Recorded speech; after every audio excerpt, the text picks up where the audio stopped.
Good morning, students. So we're going to learn about the rest of the properties of transition elements today.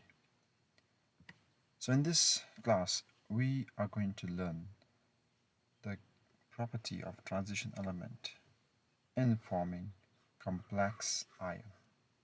We might have learned about simple ions, but this ion is a complex ion formed by transition elements. And as usual, you're going to receive homework. So now the question you might have in your mind is, what is complex ion? So to understand this, let us go step by step. So in the first line that you have already seen is transition elements. We have learned that they tend to show metallic character, so we can call it transition metal. They tend to lose electron and then they form positive charged ion or positively charged ion. And the metal ion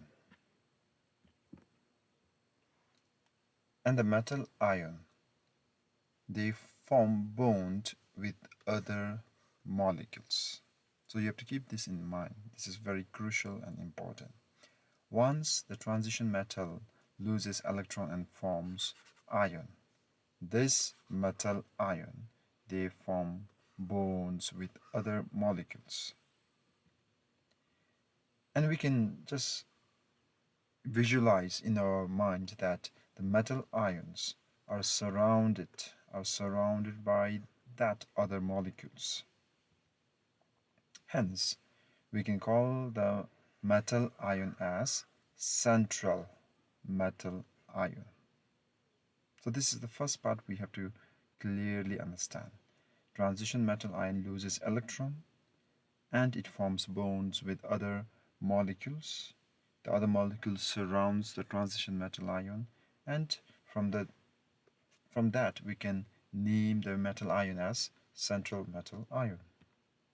Example of the central metal ion is transition metal iron. Now we have been calling other molecules. The other molecule that we have already highlighted in these two lines is molecule which is known as ligand. So that other molecules which is bonded with transition metal ion is known as ligand. And this is a new term to learn. An example of the ligand here is water molecule. Now, to known the molecules to be called as ligand, they need to donate a pair of electrons. So this is the important feature or important property of ligand.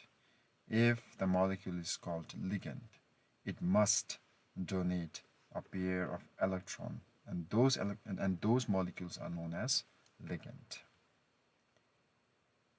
So questions. What is the name of the other molecule known as?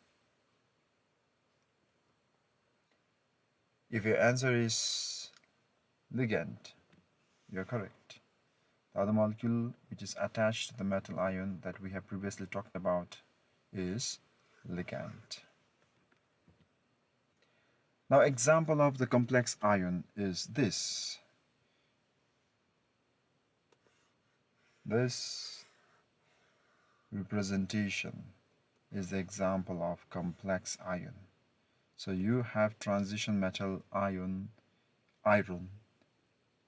in the center, and you have water molecule. So this is water molecule, H2O. Here it is also represented as H2O, but O is taken to the left side, but it's still water. So you have another water molecule here, another water molecule here, and altogether you have 5 water molecule. And the two red dots that you have already observed is a pair of molecule which is being donated to the central metal ion. So can you answer this question? What type of bond is formed between central metal ion and ligand? If you have thought, the answer is covalent, ionic, you're wrong. But if you had thought the answer as coordinate bond or additive bond, you're absolutely correct. So immediately, by looking at the representation of the arrow which is going from the water towards the iron is represented with an arrow, and we have already learned that the representation of arrow means coordinate bond.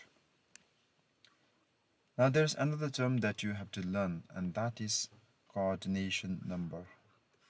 Coordination number. So immediately you can think about a number. Yes, is the number of ligands bonded to the central metal ion. So you might receive a different, maybe similar kind of questions like what is the coordination number of this complex ion? And for for the current example that we have been discussing, can you think about the coordination number of this ion? The coordination number reads as the number of ligands. So how many ligands are here? Yes, there are 6 ligands molecule. This is one water molecule, that water molecule is ligand, the 2 water molecule, another ligand, 3 water molecule, ligand, 4, 5, and 6 ligands. So hence we can say that the coordination number of this complex ion is 6. So number of ligands is equal to coordination number. So this is the simple definition we can learn for this lesson. Now the question part. Can you guess the coordination number of this complex ion? So in the first step, you have to identify the transition metal ion, transition metal, and after that, everything will flow naturally. So tell me, what is the transition metal ion here? Is it CN, cyanide, or is it iron? If the answer is iron, you are correct. So iron is the transition metal ion, and the rest is ligands. So you have around 6 ligands attached to iron.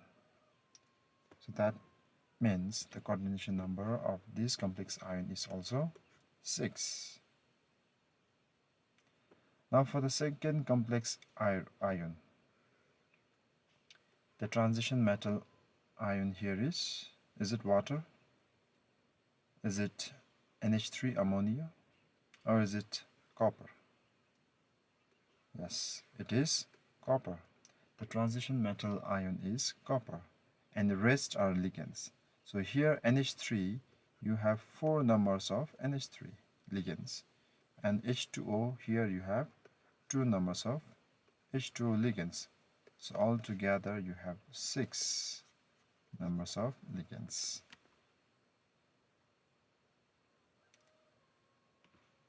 So that's it under complex ion formation. So what you have to remember here is the transition metal.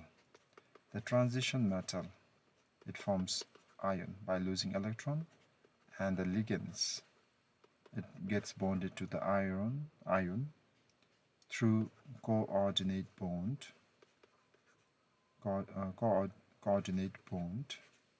and the number of ligands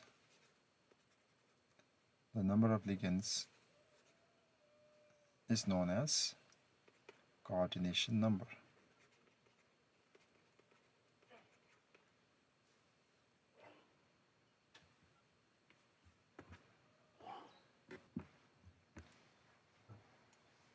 So my dear students, you have homework. So you have to read what is magnetic properties of transition elements and read the similarities of group number 11 elements with other transition elements. That's just to find out the similarities between the transition elements. So you can refer page 139 for the above magnetic properties and page 145 for the similarities of groups, number 11, and other transition elements. I hope you have copied down the page number. So with this, we come to the conclusion of this lesson. So what we have learned is complex ion formation of transition elements. So there we have learned two new words, ligands and coordination number. And the homeworks, I'm sure you're going to do it. So that's it. Thank you, students.